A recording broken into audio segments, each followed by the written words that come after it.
আল্লাহ তাআলা বলছে ফাকাইফা তাত্তাকুনা ইন কাফারতুম ইয়াওমান ইয়াজআলুল বিলদানা শিবা।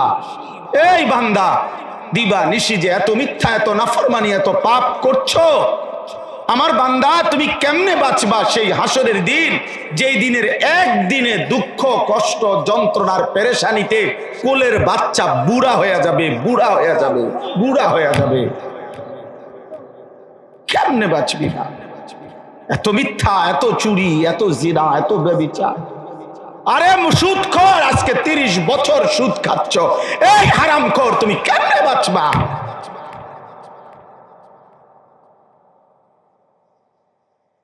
খোদার 1 বছর চলে গেছে, নওজোয়ান যুবক কোন দিন নাফরমান ফজরের নামাজ পড়লি না, একদিনও না।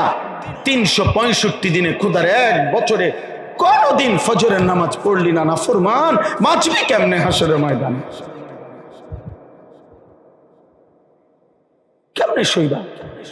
ফাকাইফা তাত্তাকুন, কাইফা। আল্লাহ বলছে আমার বান্দা বাঁচবা কেমনে? তুমি কি শুরু করছো? মুসলমান এত মিথ্যা বলে, মুসলমান 30 বছর সুদ খায়, মুসলমান প্রতিদিন ওজনে কম দেয়, মুসলমান প্রত্যেক দিন মিথ্যা বলে, মুসলমান প্রত্যেক দিন টেলিভিশন দেখে, মুসলমান সারা রাত উলঙ্গ ছবি দেখে, মুসলমান কোনোদিন ফজরের নামাজ পড়বে না, মুসলমানের ঘরে প্রতিদিন নাচ গান চলবে, টেলিভিশন চলবে, মুসলমান কথায় কথায় গালি দিবে প্রতিদিন, মুসলমান 60 বছর পর্যন্ত বিড়ি সিগারেট খাইতে থাকবে, মুসলমানের বিবি 20 বছর প্রতিদিন বেপরদা, মুসলমানের 18 বছরের ছেলে সারাদিনে 1 ওয়াক্ত নামাজ পড়বে না। এটা মুসলমানের বাচ্চা? এটা মানুষের বাচ্চা? এটা ওরে এভাবে আল্লাহ বুলাই দিল কে? এই বাবা, তুমি কি জবাব দিবা? এমন সন্তান কেমনে আল্লাহ বুলাই দিলা? সারাদিনে যে একটা সেজদা দিল না, ও তার মালিককে কেমন ভোলাটা ভুলল?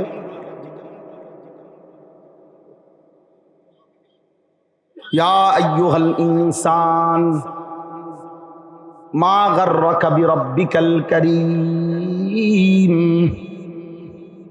রব্বুল আলামিন বলে, মানুষ, আমার মতো দয়ালু মেহেরবান রব এমন মালিক কই পাবি রে বান্দা? প্রতিদিন যে সূর্য তুলে চাঁদ তুলে, সূর্য ডুবায় চাঁদ ডুবায়, প্রতি সেকেন্ড সেকেন্ড মিনিট মিনিট যিনি নিঃশ্বাস দিয়ে তোকে বাঁচিয়ে রাখে, এত আলো, এত বাতাস, এত অন্ধকার, এত রোদ, এত বৃষ্টি, এত খাদ্য, এত খাবার, এত রিজিক, এত আসবাব, এত জিনিস, কায়নাতের এত লক্ষ আইটেম, এত জিনিসপত্র, সব কিছু দিয়ে 24 ঘন্টা যিনি লালন পালন করছে রে বান্দা, এমন দয়ালু মেহেরবান রব ছেড়ে কে তোকে ধোকা দিল? কাকে পেয়ে আল্লাহকে ছেড়ে দিলে যুবক? কাকে পেয়ে আল্লাহকে বাদ দিলা বন্ধু? কার উপরে ভরসা করে এত মিথ্যা বলতেছেন, হারাম খাইতেছেন, কিস্তি উঠাইতেছেন? ঘটনাটা কি ভাইয়া? মা গাররাকা, মা গাররাক। আল্লাহ জিজ্ঞেস করছে, বান্দা কে তোমাকে ধোকা দিল? এমন ভুল কেমনে করলা? এমন মালিক কেমনে ছাড়লা? মানুষে কয় না যে এই কোম্পানি বুঝি মানুষে ছাড়ে? বেটা, মাসটা শেষ না হইতে তোরে 30,000 টাকা বেতন দেয়, এমন চাকরি কেমনে ছাড়লি রে? হ্যাঁ, তোর বস তোরে এত আদর করে, দেখলাম তোর বিবির খোঁজ নেয়, তোর বাচ্চারে দেখলাম কাপড় চোপড় দিল, ঈদে চান্দে সবসময় বোনাস দেয়, সব সময় তোর বিপদে পাশে দেখলাম, এমন এমন বস কেমনে ছাড়লি রে? তো আল্লাহও যেন বলে, বান্দা আমার মতো এমন দয়ালু মেহেরবান কেমনে ছেড়ে দেব? আমি তোমার কি না দিছি বান্দা? লাকাদ খালাকনাল ইনসানা ফি কাবাদ। আল্লাহ কসম করে বলছে, 3টা কসম। আল্লাহ বলছে, বন্ধু মক্কা নগরীর কসম, আদম আলাইহিস সালামের কসম, আদমের সমস্ত সন্তানদের কসম, আমি না বড় বেশি কষ্টের পর কষ্টের ধাপ অতিক্রম করে আমি মানুষকে বানাইছি। ওরে জিজ্ঞাসা করেন, ওরে আমি কেমনে বানাইছি? ওরে জিজ্ঞাসা করেন। আল্লাহ যেন বলতেছে, মনে করো বান্দা এই বান্দা বলো না, আল্লাহ যেন আমাকে বলছে, আনিস মনে করো আমি তোমারে কেমনে বানাইছি। তুমি ছিলা মাটির অস্তিত্বে, আমি সেখান থেকে নির্দিষ্ট পরিমাণ খাবার তৈরি করেছিলাম, সেইটুকু খাবারের লোকমা তোমার বাবার মুখে পৌঁছাইছি। এরপরে তোমার বাবার বীর্য ফোঁটা তৈরি হইছে, আমি তৈরি করেছি। সেই ফোঁটা বীর্য আমি একদিন স্বামী স্ত্রীর মিলনের মাধ্যমে আমি আল্লাহ তাআলা মায়ের জরায়ুতে পৌঁছাইছি। সেখান থেকে আমি আল্লাহ একদিন নয়, 2 দিন নয়, মায়ের জরায়ুতে এক ফোঁটা নাপাক বীর্যের উপরে একটানা 9 মাস আমি রব্বুল আলামিন আমার নিজের হাতে চোখ, নাক, কান, হাত, পাও দিয়ে আমি এমন সুন্দর দেহ সাজাইছি। মনে পড়ে বান্দা? মনে পড়ে? কেউ জানতো না, তোমার মাও তো কোনোদিন টের পায় নাই আমি নাক লাগাইছিলাম কোন দিন, চোখ লাগাইছিলাম কোন দিন। এই পৃথিবীর কাউকে তো আমি শুনাই নাই, কেউ তো জানে না। আমি তো অন্ধকারের ভিতরে, আমি রব্বুল আলামিন আমার কুদরতি হাতে একাই করেছি। একদিন নির্দিষ্ট সময়ে আমি মায়ের পেট থেকে তোমাকে বের করেছি, দাঁতবিহীন এক ছোট্ট মুখে, শক্তিবিহীন এক ছোট্ট তুলতুলে শরীরে, যে শরীর পড়লেই মরে যাবে, থেতলাইয়া যাবে, এমন তুলতুলে ছোট্ট একটা শরীরে আমি রব্বুল আলামিন 2 বছর মায়ের বুকের স্তনে দুধ দিয়ে তোমার দুধের ইন্তজাম করেছি। 2 বছর পরে অল্প অল্প করে আমি আল্লাহ তোমার দেহের মধ্যে পরিমিত মাত্রায় খাদ্য খাবার দিয়ে আস্তে আস্তে শক্তি সঞ্চার করেছি। আজ হাত, পাও, চোখ, নাক, কান, সারা অঙ্গ যখন একটু একটু করে শক্তি দিতে দিতে দিতে দিতে এখন যখন 16 বছর, 18 বছর, 14 বছর, হাত, পাও, শরীর সব মজবুত, আজ আর আমারে ছিল না।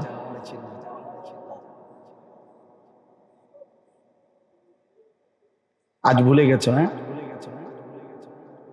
আজ 18 বছরের ইমানদার, 18 বছরের যুবক, এত লম্বা একটা দিন পার হয়ে গেছে, আমারে একটা সেজদাও দিলা না, এক ওয়াক্ত নামাজও পড়লা না। আজ আমাকে আর মনে নাই?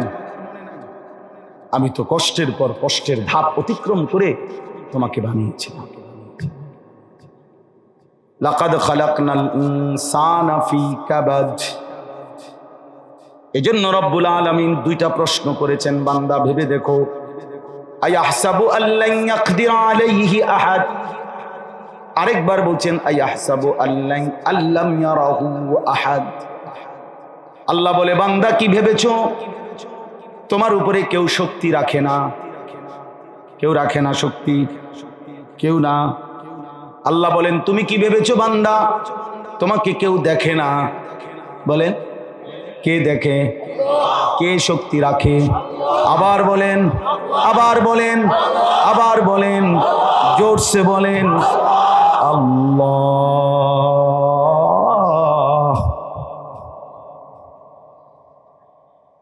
ইন্নানি আনাল্লাহ।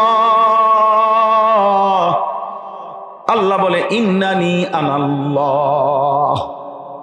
বান্দা শোনো, নিশ্চয়ই আমি আল্লাহ। লা ইলাহা ইল্লা আনা, আমি ছাড়া কোনো ইলাহ নাই। ফাবুদিনি, অতএব আমারই গোলামি করো। কার গোলামি? আমার। আমি আল্লাহ, আমি ছাড়া কোনো ইলাহ নাই, অতএব আমার ইবাদত করো। বলেন ইনশাআল্লাহ। ফিকির করেন দোস্ত, আমি এটা আসলে আমি আজকে না হয়তো কমপক্ষে মালিকের দয়ায়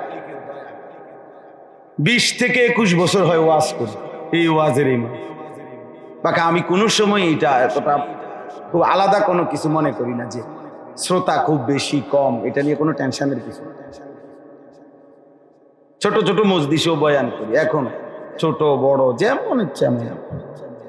এটা মূলত কোনো বিষয় না, জনপ্রিয়তার এগুলো সব ধোঁকা, সব ধোঁকা। মূল বিষয় হলো ফিকির চাই, আমারও আপনার কিশোর যুবক ভাই তোমাদের দোস্ত, ফিকির দরকার, ভাবা দরকার, আমি আছি কোথায়, যাব কোথায়। যে অবস্থায় আছি এই অবস্থায় হাসরের ময়দানে হিসাব দিতে পারবো তো? এই অবস্থায় মাফ পাবো তো? দোস্ত বারবার ভাবা দাও। আমার শায়েখ আল্লামা মুফতি মুশতাকুর নবী কাসিম হুজুর বলে, মাঝে মাঝে বুকে হাত দিও, আর হাত দিয়ে চোখ বন্ধ করে ভাইবো, ইমান আছে তো? মালিকের সামনে দাঁড়াইলে টিকবো তো? আল্লাহ নবী বলছেন, জিজ্ঞাসা করেন। নবীজি বলছে, উম্মত হাসরের ময়দানে যদি আল্লাহ প্রত্যেক বান্দা যে সামনে গিয়ে দাঁড়াবে আমল নামা নিয়ে, আল্লাহ তাআলা শুধুমাত্র জান্নাতে যাবে ওই বান্দা যাকে আল আরাজ ফাকাত, আল আরাজু ফাকাত, শুধু যে আল্লাহর সামনে আমল নামা দেখাবে, আর আল্লাহ তাআলা এক নজর তাকাইয়া শুধু চেহারা দিবে, ওকে আগে বাড়ো, সে শুধু জান্নাতি হবে। খোদার কসম নবী বলছে, মান্নু কিসা উজ্জিবা, যাকে শুধু একবার আল্লাহ বলবে দাঁড়াও, একটা পৃষ্ঠা উল্টাও, তাহলেই সে জাহান্নামে যাইতে হবে নাকি? মান্নু কিসা উজ্জিবা, একবার যদি বলে খারাপ উল্টাও তো, একটা পৃষ্ঠা উল্টাও,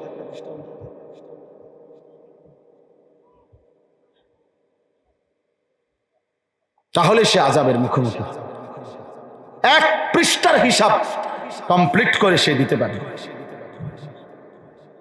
আল আরাজু ফাকাত, এটাই হলো হিসাব ইয়াসির। আম্মা জান আয়েশাটা জিজ্ঞেস করছি, ইয়া রাসূলুল্লাহ সহজ হিসাব বলতে কি? এই সহজ হিসাব বলো শুধু তাকাইয়া ওকে ওকে আগে বাড়ো, এই শুধু জান্নাত। কি হবে আমার, কি হবে আপনার? এই জন্য উঠতি বয়সের মৌলানা সাহেব যারা নওজোয়ান আলেম, মসজিদের ইমাম, দোস্ত মনে কষ্ট নিবেন না। আবার যদি কোনোদিন আসতে না পারি, এই জন্য আমরা করে একসাথে যা করে পাইলাম বললো, আপনারা আরেকটু ফিকির মান হবেন। আমার কথায় রাগ হইয়েন না, আপনাদের বড় একটা অংশ এই নওজোয়ান তাগড়া যুবক আলেম, ওরা মোবাইল টিপতে টিপতে জীবনটা শেষ করে দিতেছে। ইমাম সাহেব সারা রাত মোবাইল টিপটা শেষ করে দিয়েছে, ফজর থেকে জোহর পর্যন্ত। সে ফজরের নামাজ 5:15, জোহরের নামাজ 1:30। হায় হায়, লম্বা একটা সময়, লম্বা, এত লম্বা সময় কি করে? আটটু ফিকির করে, আটটু ফিকির করে। নুরানির শিক্ষক আপনার হাতেও সময় আছে ভাইয়া, হিফজখানার শিক্ষক দোস্ত আমার আপনার হাতেও সময় আছে, কিতাবখানার শিক্ষক আপনার হাতেও সময় আছে।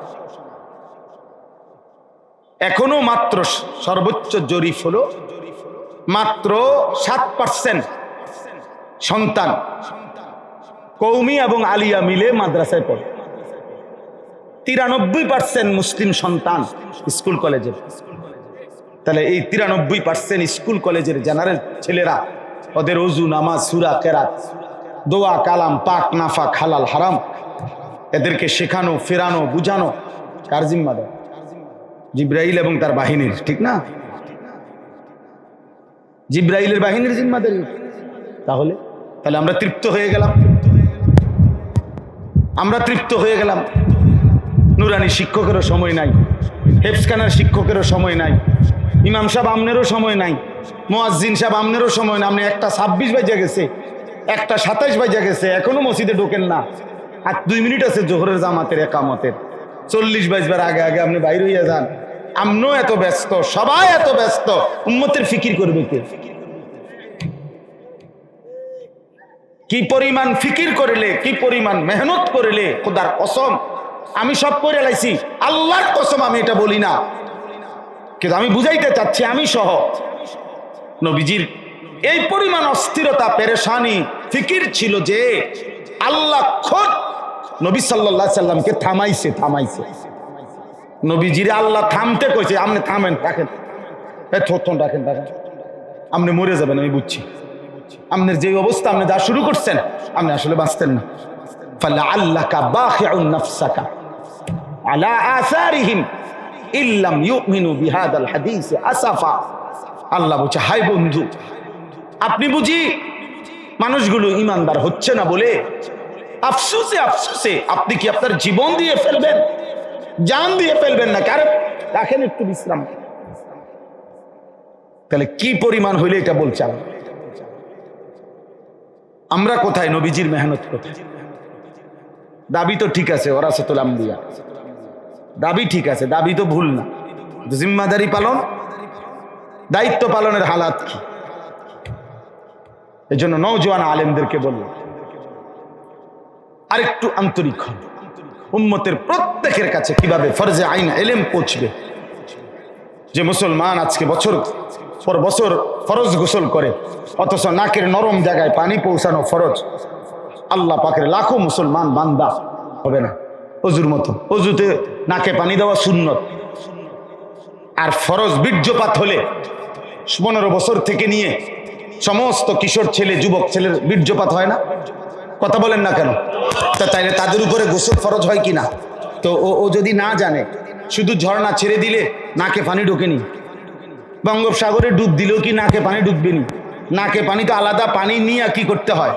আলাদা দিতে হয়, কুলি আলাদা করতে হয়। তাহলে কুলি করা ফরজ, নাকে পানি দেওয়া ফরজ। তাহলে এই দুইটি ফরজ যদি ঠিক মতো আদায় না হয়, তাইলে খোদার কসম বঙ্গোপসাগরে ডুবাইলেও তো পবিত্র হবে না। পবিত্র হবে সে? তার তো ফরজ গোসল কি হয় নাই, আদায় হয় নাই। তো আদায় না হইলে তার নামাজ হয়েছে নি? সে তো না পার। তো ওই কাবা শরীফে নামাজ পড়লেই কি, কাবা শরীফের ছাদে নামাজ পড়লেই কি, ও তো অপবিত্র। অথচ বিষয়টা শিখতে 1 মিনিট 2 মিনিট লাগবে। এটা তো কোনো মাটি কাটার না, সামান্য একটু কাজ। এই জন্য হাফিজি রহমতুল্লাহর আমল থেকে বলে আসছেন বুজুর্গরা যে প্রথম কাতারের যেই ইমাম 10 বছর 5 বছর ধরে মসজিদের ইমামতি করছেন, অথচ আপনার প্রথম কাতারের মুসল্লিদেরও এখনো আপনার এই মসজিদের খুঁটি, যে মুসল্লিগুলা মানে নিয়মিত 5 ওয়াক্ত নামাজ যারা এই মসজিদে জামাতে পড়ে, এরা এই মসজিদের খুঁটি। আল্লাহ নবী বলছে ইন্নালিল মসজিদে আওতাদান, প্রত্যেক মসজিদের কিছু খুঁটি আছে। ওই খুঁটি হলো ওই মসজিদে যারা নিয়মিত 5 ওয়াক্ত নামাজ পড়ে, এরা ওই মসজিদের কি খুঁটি। তো এই খুঁটিগুলো, এই মুসল্লিগুলোর যদি ওযু নামাজ সুন্নত মোতাবেক না হয়, তো আল্লাহর কসম ইমাম সাহেব হাসরের ময়দানে হিসাব দেবার জন্য রেডি থাকি, রেডি থাকি। এর মানে আপনারা যারা পাবলিক, আপনারা মনে করেন যে হ্যাঁ দিছে দোলাই ইমাম সাহেব করে, হুজুর করে, আপনার আর কোনো দায়িত্ব নাই। হ্যাঁ, আপনি মনে করেন, এবার মনে রাখতে হবে এই পৃথিবীর কেউ আপনার খবর নিল না, তারপরও আপনি নিজেকে জাহান্নাম থেকে বাঁচানো আপনার জন্য ফরজ। আপনি এটা তামসা মনে করেন, আপনি অমুকের কান্দে ছাপাই দিয়ে আপনি বেহেশতে চলে যাবেন? জি না, এত বাদ এত সুখ না। আল্লাহ আমাদেরকে তৌফিক দান করেন। অতএব সর্বস্তরের জনগণ, কিশোর যুবক ভাই, এই প্রচন্ড গরমের মধ্যে আপনারা কষ্ট করে বসছেন, আমি দেরি করতে চাই না। আমার প্রথম বক্তব্য শেষ, আমি আরেকটা অংশ শুধু আলোচনা করব অল্প একটু। বাকি প্রথম কথা আমি এটা বলব, ভাইয়া কোনোভাবে জনপ্রিয়তার পিছনে দৌড়ানোর কিছু নাই। দিন শিখেন, আখেরাত গুছান, আখেরাত ফিকির করেন, কবরের ফিকির করেন। নিজের ওযু নামাজ, সূরা কেরাত, দোয়া কালাম, পাক নাফাক, হালাল হারাম, যে যা উপার্জন করেন, বাজার ব্যবসা, কৃষি, ক্ষেত খামার, বিশ্বাস করেন ওই সম্পর্কিত হালাল হারামের মাসআলা জানা ওই ব্যক্তির জন্য ফরজে আইন। যে আমল সবাই করতে হয়, ওই আমলের মাসআলা জানা সকলের জন্যই ফরজে আইন।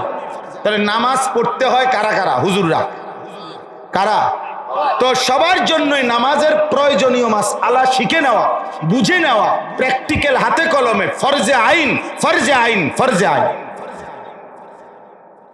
ফরজে আইন। এটা জরুরি। আপনার গুনাহ আপনি ছাড়বেন, আপনার নেকি আপনি করবেন, আপনার তওবা আপনি করবেন। 90 বছর হইয়া গেছে, 70 বছর, এখন বিছনার মধ্যে টানা দিয়া লাইছে, এখন লম্বা লম্বা নিঃশ্বাস দুম টানে, এখন 500 টাকা দিয়া ইমাম সাহেব আনছে তওবা ফরাই দিতে। হুজুর আব্বারে তওবা ফরাইয়া দেন, আব্বার গত 60 বছরের বাটপারি চিটারি যা, সুদ ঘুষ কিস্তি মিথ্যা, নাটক সিনেমা টেলিভিশন বিড়ি সিগারেট গালিগালা যা করছে এই 500 টাকার ভিতরে আপনি এগুলা ক্লিয়ার করিয়া আব্বারে বেহেশত বুঝাই দেন। বাহ বাহ বাহ বাহ, বেহেশত ইমাম সাহেবের আব্বার সম্পত্তি। ইমাম সাহেব বেহেশত টেন্ডার না লইছে আমনে লেগা, বেহেশত টেন্ডার নিছে আমরা 500 টাকা দিয়া বেহেশত বুঝ দিয়ে লেবে। হ্যাঁ, এটার নাম তওবা। কোরআন সুন্নাহ হুজুর এটা তো আমাদের দেশে দেখি তওবা 200-300 টাকা দিয়ে তওবা করা। এত লম্বা এতগুলো মিথ্যা কথা কেমনে ক্লিয়ার করবে এত অল্প পয়সা দিয়ে? বলে তো টাকা বাড়াই দিব না, টেহা বাড়াইলে তো হইতো না, টাকা বাড়াইলেও হবে না। গুনাহ করেছি আমি, তওবা করতে হবে। আল্লাহ আমাদেরকে তৌফিক দান করেন, আল্লাহ আমাদেরকে বুঝ দান করেন। এই জন্য আমার প্রথম কথা আমি এটা বললাম। আমি ব্যক্তিগতভাবে এটা খুব চেষ্টা করি বলতে। আজকে আমাদের এই কিশোর নওজোয়ান ছেলেগুলো কোনোভাবেই বুঝতেছে না। মুসলমানের একটা বড় প্রজন্ম 16, 18, 20 বছরের, 25 বছরের, 22 বছরের এই প্রজন্মটা এরা বেশি পরিমাণে নিজেকে নিজের হাতে তুলে নিছে। একটা মোবাইল আর এই তার জীবন। নিজের হাসি কান্না, আনন্দ বেদনা, আবেগ অনুভূতি, চুল চেহারা, লেবাস পোশাক, পছন্দ অপছন্দ, রুচি ভালোবাসা সবকিছুই তার মোবাইল দেখে দেয়। না রে ভাইয়া, এভাবে জীবন চলে না ভাই, এভাবে জীবন সুন্দর হবে, এভাবে জীবন সুন্দর হবে, এভাবে জিন্দেগি ভালো হবে না। দুশ্মন এই পৃথিবীর সব সময় কোরআনুল কারীম বারবার এটা বুঝাইতে চাইছে যে বান্দা নিজের মনের চাহিদার অনুসরণ করো না, শয়তানের অনুসরণ করো না। আল্লাহ এই দুই কথা বারবার বলতে চাইছে, বারবার। নফসের চাহিদা, ওয়াত্তাবাউশ শাহওয়াত, ওয়াত্তাবাআশ শাহওয়াত, এই কথা বারবার বলছে আল্লাহ। ওই মানুষগুলো নিকৃষ্ট মানুষ যারা তাদের মনের চাহিদার অনুসরণ করে। আল্লাহ বলছে ওয়াত্তাবাআ হাওয়াহু। এই ভাই শুনেন, আল্লাহ বলছে কোরআনে সূরা আরাফে আছে ওয়াত্তাবাআ হাওয়াহু ফামাথালুহু কামাথালিল কালব ইন তাহমিল আলাইহি ইয়ালহাস আও তাতরুকহু ইয়ালহাস। কোরআনে আল্লাহ বলছে মনের চাহিদার অনুসরণ করে তো তার উদাহরণ কুত্তার মতো, কুত্তার মতো, কুত্তার মতো। কামাথালিল কালব, কালব অর্থ কুকুর। ওই জীবন কুকুরের জীবন, যে জীবন তার মনের চাহিদা মতো চলে, মনের চাহিদা মতো। কোরআনুল কারীমের সূরা হাশরের মধ্যে আছে, আল্লাহ বলে বেঈমানকে শয়তান প্ররোচনা দিতে দিতে দিতে দিতে বলে যে তুমি উকফুর ইয ক্বালা লিশ শাইতানি লিল ইনসানি উকফুর, মানে তুমি কুফরি করো, নাফরমানি করো। যখন নাফরমানি করে ফেলে, জাহান্নামের ঘোষণা শুনে মনে করেন, তখন শয়তান বলে আমি তোকে চিনি না, ইন্নী বারীউন, আমি তোমার থেকে পবিত্র। পূর্ববর্তী জামানার এক কাফেরের ঘটনা, এক ব্যক্তির সাধকের ঘটনার লম্বা ইতিহাস আছে এই তাফসীর। এজন্য এটা জরুরি বিষয়, গুনাহ থেকে বাঁচতে হবে, মনের চাহিদার অনুসরণ করা যাবে না। যুবক, আমি অনুরোধ করছি প্রিয় ভাই, আজকে তোমরা মনে করছো তোমার কাছে যেটা ভালো লাগে এটাই জীবন, না। আজকে এটা বেঈমানের কথা, কাফেরের কথা, পৃথিবীর সমস্ত নাস্তিক মুরতাদের কথা হলো ইউর লাইফ ইউর উইশ, তোমার জীবন তোমার পছন্দ। এটা মুরতাদের কথা। এই জন্য তাসলিমা নাসরিন এটা বলছে, শরীর আমার, সিদ্ধান্ত আমার, আমার শরীর আমি যারে মন চায় তারে দেমু, যার লগে মন চায় তার লগে রাত কাটামু। এটা এই সমাজের কি আবার? সমাজের কি আবার? ধর্মের কি? তাহলে এই তো মুরতাদের কথা হইতে পারে, এ নাস্তিক বেঈমানের কথা হইতে পারে, ইমানদারের কথা হইতে পারে না, মুমিনের কথা হইতে পারে না ভাইয়া। আল্লাহ তাআলা বলছে ফাখালাফা মিন বাদিহিম খালফুন আদাউস সালাহ ওয়াত্তাবাউশ শাহওয়াত ফাসাউফা ইয়ালকাউনা গাইয়া। আল্লাহ বলছে সর্বনিকৃষ্ট মানুষ ওই প্রজন্ম যারা প্রতিনিয়ত নামাজ নষ্ট করে, যারা নামাজ ত্যাগ করে এবং মনের চাহিদার শাহওয়াতের কামনা বাসনার অনুসরণ করে। আল্লাহ বলে জাহান্নামের সবচেয়ে নিকৃষ্ট গর্ত গাই, পুরা জাহান্নামের সবচেয়ে বেশি আযাব আছে যেই গর্তে আমি এই নাফরমানদেরকে সেই গর্তে ছুঁড়ে মারব। ফাসাউফা ইয়ালকাউনা গাইয়া, ছুঁড়ে মারব। কোরআনুল কারীমের মধ্যে আল্লাহ তাআলা বলছে, নবী সাল্লাল্লাহু আলাইহি সাল্লামকে বলছে, বন্ধু যারা তাদের মনের চাহিদা অনুসরণ করে, আরাআইতা মান ইত্তাখাযা ইলাহাহু হাওয়াহু আফা আনতা তাকুনু আলাইহি ওয়াকিলা আম তাহসাবু আন্না আকসারাহুম ইয়াকিলুনা ওয়া ইয়াসমাউন ইনহুম ইল্লা কাল আনআম। এই যে সরাসরি কোরআন আল্লাহ তাআলা বলছে, বন্ধু আপনি জানেন যারা তাদের মনের চাহিদার অনুসরণ করে তাদের পরিচয় কি? আল্লাহ নিজে বলছে তাদের পরিচয় আর কিছুই নয়, ইল্লা কাল আনআম, শুধুই জানোয়ার জানোয়ার জানোয়ার। চতুষ্প জন্তু, চতুষ্প জন্তুকে জানোয়ার বলে না? কথা বলেন না কেন? তাহলে কার মতো চুল রাখে, কার মতো চলাফেরা করলে? যারা সুদ খান কারে জিজ্ঞাসা করেন? কেমনে মুসলমান পরিচয় দেন? যারা কিস্তি তুলতেছেন কোন হিসাবে? আপনি মুসলমান না? আপনি আখিরাতে যাবেন না? প্রতিনিয়ত যারা বিড়ি সিগারেট খান কিসের হিসাব করে বিড়ি সিগারেট খান? আপনি মুসলমান না? নবী সাল্লাল্লাহু আলাইহি সাল্লামের সামনে কেমনে যাবেন বলেন বাবা? যারা ফজরের নামাজ পড়েন না, আমার জিন্দিগির একটা মেহনত আছে আলাদা, ফজর ক্যাম্পেইন, আমি এটার কাজ করি, আমার একটা আলাদা কার্যক্রম আছে। এদেশের যুবকরা ফজর, আমার আলহামদুলিল্লাহ অনেক ছেলে আছে যাদের সাথে আমি এই ফজর ক্যাম্পেইনের কাজ করি, অর্থাৎ ফজরের প্রচারণা, ফজরের নামাজের মুসল্লি বৃদ্ধির আন্দোলন। ফজরের মুসল্লি, ফজরের মুসল্লি রাসূলুল্লাহ সাল্লাল্লাহু আলাইহি সাল্লাম বলছে ফজরের নামাজ মুমিনের নামাজ। কসম খোদার নবী বলছে এশার নামাজ এবং ফজরের নামাজ যে জামাতে পড়ে না, রাসূল বলছে সে মুনাফিক মুনাফিক মুনাফিক মুনাফিক। সেটা লা ইয়াশহাদুহুমা মুনাফিকুন, নবী বলছে ফজর এবং এশায় আসে না মুনাফিক। হযরত আব্দুল্লাহ ইবনে ওমর বলেন নবীজির জামানায় ফজরের নামাজের অনুপস্থিতি দেখে আমরা মুনাফিক চিনতাম, আমরা চিনতাম মুনাফিক কেডা কেডা। ফজরের অনুপস্থিতি দেখলে বুঝতাম এটা মুনাফিক, এটা মুনাফিক। বুঝি ভাইয়া বলেন নবী সুপারিশ করবে 100 বার, নবী হাউজে কাউসারের পানি দিবে 100 বার, কিন্তু যিনি সুপারিশ করবে তিনি তোমাকে বলতেছে মুনাফিক। তো সুপারিশ তোমার কোন আব্বাই করবে? তোমার কোন বাপে সুপারিশ করবে? যিনি সুপারিশ করবেন তিনি তো বলতেছেন সে কি মুনাফিক। তাহলে সুপারিশটা কে করবে ভাই বলেন?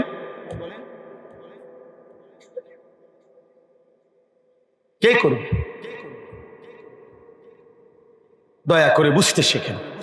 ফজরের জন্য ফজর ক্যাম্পেইন, একজন একজন যুবক, একটা ছেলে হলো ফিকির করবা, আমি তুমি উঠবা ফজরে, বন্ধুদেরকে উঠাইবা। আমার কাছে গাড়িতে কিতাব আছে, আরবি এর মোটা কিতাব, আযমু শাবাবিন ফিল ইসলাম, ইসলামের মধ্যে সর্বোত্তম যুবক সমাজ তারা, এটার বর্ণনার উপর ওইখানে আছে কথা স্পষ্টভাবে। ইহুদিদের তাওরাত কিতাবের মধ্যে লেখা আছে যে মুসলমানদের ওই জামাত, ওই গ্রুপের হাতে ইহুদিদের চূড়ান্ত পরাজয় হবে। মুসলমানদের যেই জামাতের আল্লাযীনা কানু ফি সালাতিল ফজরি কাসালাতিল জুমআ, যেই জামাতের জুমা এবং ফজর বরাবর। কি ভাইয়া আমাদের জুমার ফজর বরাবর? বুঝেন নাই? বরাবর মানে কি? জুমার মুসল্লি আর ফজরের মুসল্লি বরাবর, অর্ধেক অর্ধেক, 4 ভাগের 1 ভাগ। তো আমাদের বিজয় এখনো কত দূরে? ওই ভাইয়া স্লোগান, 2টা স্লোগান আমিও দিতাম পারি, আমিও 2টা স্লোগান দিলে উড়ে লেতার মুখ। ছাত্র জীবনে আমি স্লোগানে সেরা ছিলাম। আমার হুজুর আল্লামা ইসহাক ফরিদি রাহমাতুল্লাহ আলাইহি ঢাকা চৌধুরীপাড়া মাদ্রাসার মুহতামিম ছিলেন। দাওরায়ে হাদিস পর্যন্ত হুজুর আমারে কইতো যেই কোনো মিটিংয়ে ওলামায়ে কেরাম আনিস চল মিছিল, আর মানে হুজুর উড়াইলাম। স্লোগানে সেরা ছিলাম আমি একসময়, পুরা মাঠ গরম স্লোগান দিতে পারতাম। স্লোগান তো বড় কথা না দোস্ত, এ কপাল সেজদাওয়ালা হতে হবে। হকের বিজয় তখন আসবে। আল্লাহ কোরআনে ওয়াদা দিছে ইহুদিদের নামে, সূরা বনী ইসরাইল এই সূরার মধ্যে এই ওয়াদাটা। আশ্চর্য হলে এটা সূরা বনি ইসরাইলের আয়াত, যে আল্লাহ বলছে বন্ধু আকিমিস সালাতা লিদুলুকিশ শামসি ইলা গাসাকিল লাইলি ওয়া কুরআনাল ফাজর। এটা সূরা বনি ইসরাইলের আয়াত। আপনি দেখেন ফজরের গুরুত্ব দিয়ে আল্লাহ বলছে ফজর সহ 5 ওয়াক্ত নামাজ পড়বেন। এক, ওমিনাল লাইলি ফাতাহাজ্জাদ বিহি, মানে রাত্রিবেলা তাহাজ্জুদ পড়বেন। 3, ওয়াকুর রব্বি আদখিলনি মুদখালা সিদক, বেশি বেশি দোয়া করবেন। আল্লাহ বলছে ফজর সহ 5 ওয়াক্ত নামাজ বুঝাইয়া দিবেন, রাত্রিবেলা তাহাজ্জুদ বুঝাইয়া দিবেন, বেশি বেশি দোয়া করবেন। খোদার কসম যুবক ভাই, এর পরের আয়াত ওয়াকুল জা আল হাক্কু ওয়া যাহাকাল বাতিল। এবার আমনে বলে দিবেন হকের বিজয় হয়ে গেল, বাতিলের পরাজয় হয়ে গেল। ফজরের মুসল্লি না হলে হকের চূড়ান্ত বিজয় আসবে। সাহাবায়ে কেরাম ফজরের নামাজ পড়তেন কয় পার্সেন্ট? প্রতি 100 জন সাহাবীর মধ্যে ফজর পড়তেন কয়জন? প্রতি 200 জনে কয়জন? আল্লাহর রাস্তায় যুদ্ধ করছে কয়জন? সবাই। যুদ্ধও করছে যেমন শতভাগ, ফজরও পড়ছে শতভাগ, আল্লাহ তাআলা কালেমার বিজয়ও দিছে শতভাগ। এজন্য কমপক্ষে তালেবে ইলম যারা, আমাদের মাদ্রাসার ছাত্র যারা, তোমরা কমপক্ষে নিয়ত করো ইনশাআল্লাহ ফজর জুমা বরাবর করে আল্লাহর জন্য প্রথম জীবন বাজি আমরা রাখবো ইনশাআল্লাহ, ইনশাআল্লাহ, ইনশাআল্লাহ।